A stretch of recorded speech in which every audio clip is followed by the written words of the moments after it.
Selamat malam pemirsa, saya Bagas Manisang. Jumpa lagi kita saya sendiri sudah ada Bang Ihsanuddin Nursi di sini dan malam ini kita akan menyelenggarakan siaran langsung dialog Capres-Cawapres yang diselenggarakan oleh Kamar Dagang Industri Indonesia dan langsung saja untuk mengetahui bagaimana persiapannya jelang dialog tersebut sudah tersambung dengan kami Wakil Ketua Umum Kadin Pak Anin Dia Bakri yang juga merupakan Ketua Umum Penyelenggara. Selamat malam Pak Anin. Selamat malam Bagas, Mas Ihsan, apa kabar? Baik. Ya, sebagai Ketua Penyelenggara Pak Anin, dilihat dari tema apa yang diusung kali ini? Ya begini, memang kita kan lagi dalam suatu pesta demokrasi. Dan Kadin ini sudah mengadakan dialog dengan Capres-Cawapres ini sejak 10 tahun yang lalu. Dan kebetulan kita melihat dialog itu lebih efektif daripada debat. Karena dengan dialog kita mengedepankan persamaan, bukan perbedaan.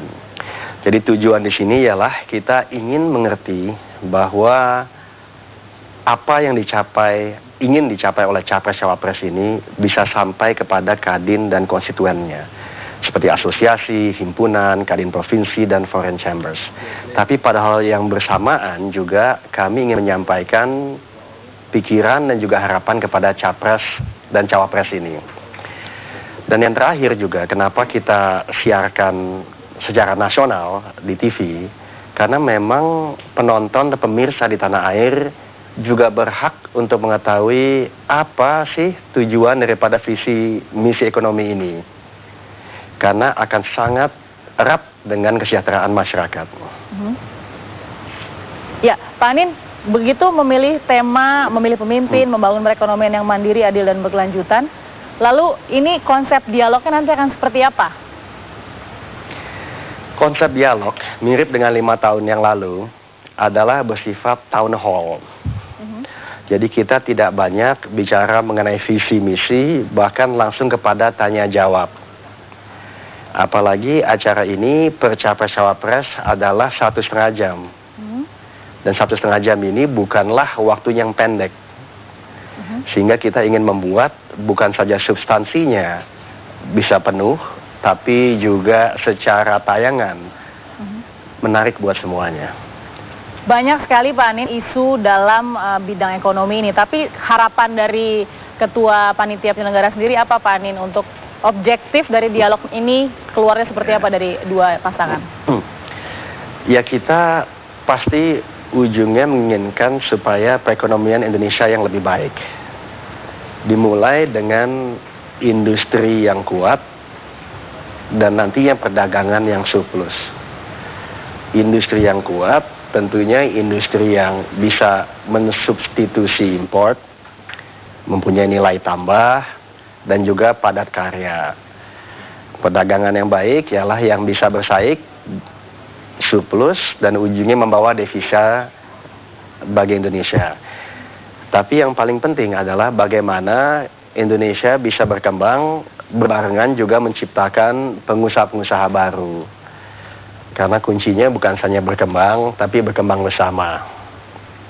Terakhir Pak Anin, apa tantangan yang paling berat bagi Anda dalam bidang ekonomi yang dihadapi oleh pasangan Capres-Cawapres ini? Ya, saya rasa tantangannya adalah diimplementasi. Karena bagaimanapun juga Indonesia adalah negara besar. Jadi dibutuhkan pemimpin yang mempunyai suatu visi, tapi juga kemampuan untuk mengimplementasi visi tersebut. Karena sudah lama kita menunggu, tapi kita juga memberi apresiasi selama 10 tahun ini sudah ada landasannya. Jadi sekarang bagaimana 5 tahun, 10 tahun ke depan Indonesia bisa tinggal landas. Baik, terima kasih Pak Anin Dia Bakri sebagai Ketua Panitia Penyelenggara dan juga Wakil Ketua Umum Kadin. Kita doakan mudah-mudahan dialognya juga akan mengeluarkan ide-ide yang bisa diimplementasikan dengan baik. Terima kasih Pak Anin. Bang Ihsanuddin Nursi. Terima kasih. Dengan tema memilih pemimpin membangun perekonomian yang mandiri, adil, dan berkelanjutan.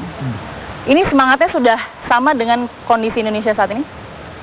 Kalau mandiri sebenarnya karena ingin menjawab betapa Indonesia punya ketergantungan artinya. Jadi Kadin punya kesadaran dengan tema seperti itu bahwa perekonomian Indonesia punya ketergantungan dari pihak luar. Kalau bicara berkeadilan, berarti memang ada situasi yang tidak adil. Saya terjemahkan dulu dari tematik yang mereka ambil gitu ya. Nah, ketidakadilannya kenapa? Saya ambil poinnya aja sekarang. Kalau ngelihat dari finance, di pihak asing gitu kan. Kalau ambil dari energi, pihak asing gitu kan posisinya. Lalu kalau dari segi kekuatan industri-industri strategis, pihak asing posisinya. Itu memang akhirnya tidak adil. Ujungnya akhirnya seperti Jawa yang pertama, tidak mandiri gitu kan. Lalu kemudian berkelanjutan. Yang mana yang mesti dilanjutkan? Apakah melanjutkan? Tentu melanjutkan yang positif.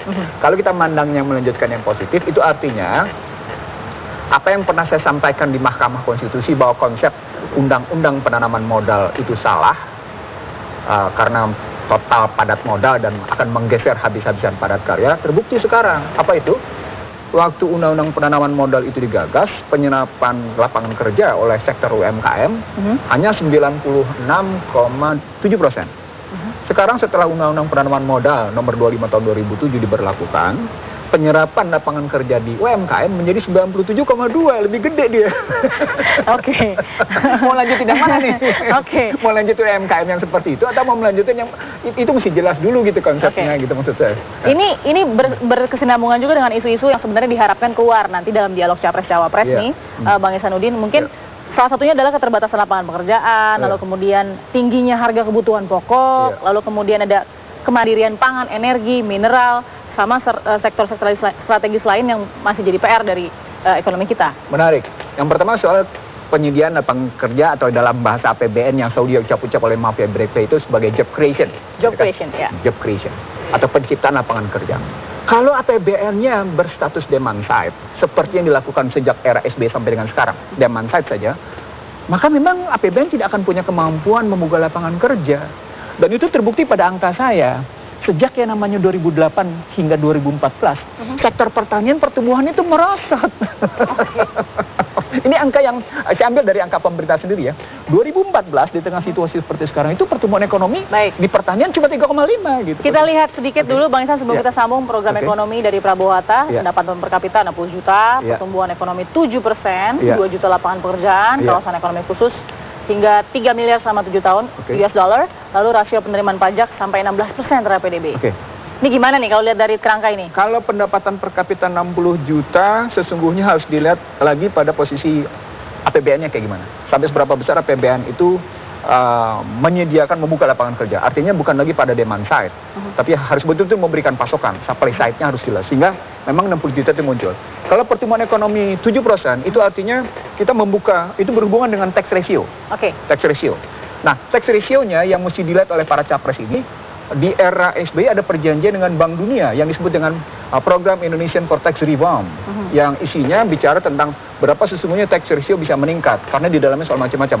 Saya kira, maaf ya, sekali lagi saya minta maaf, dua capres ini atau timnya belum mempelajari program Indonesian for Tax Reform. Mereka belum mempelajari. Baik karena di sana, Prabowo dan Jokowi. Betul, karena di sana soal bagaimana perhitungan tax ratio ke depan sudah kelihatan sesungguhnya. Jadi memang kita mesti ngitung apakah sebenarnya itu predictable gitu. Loh iya, Bank Dunia sendiri sudah predictable kok. Jadi kita tidak bisa bilang langsung ke tax ratio menjadi 16%, nggak bisa begitu gitu. Karena kalau 16% itu artinya Anda sudah membuat jumlah wajib pajak menjadi sekitar 40 juta. Gitu. Sekarang 25 juta. Itu bagaimana Anda bisa bikin 40 juta gitu loh logikanya. Kesempatan ini nanti dialog seperti ini akan diberikan kepada para pengusaha pastinya yang ada di sana. Mudah-mudahan. Bang Ihsanuddin, kita lihat nanti seperti apa. Mudah-mudahan konkret bicaranya. Mudah-mudahan. Kita akan lanjut lagi dengan laporan langsung juga dari Makassar untuk melihat bagaimana kira-kira antusias dari para pengusaha di sana tentang dialog Capres-Cawapres yang diselenggarakan Kadin ini. Sesaat lagi tetap bersama kami.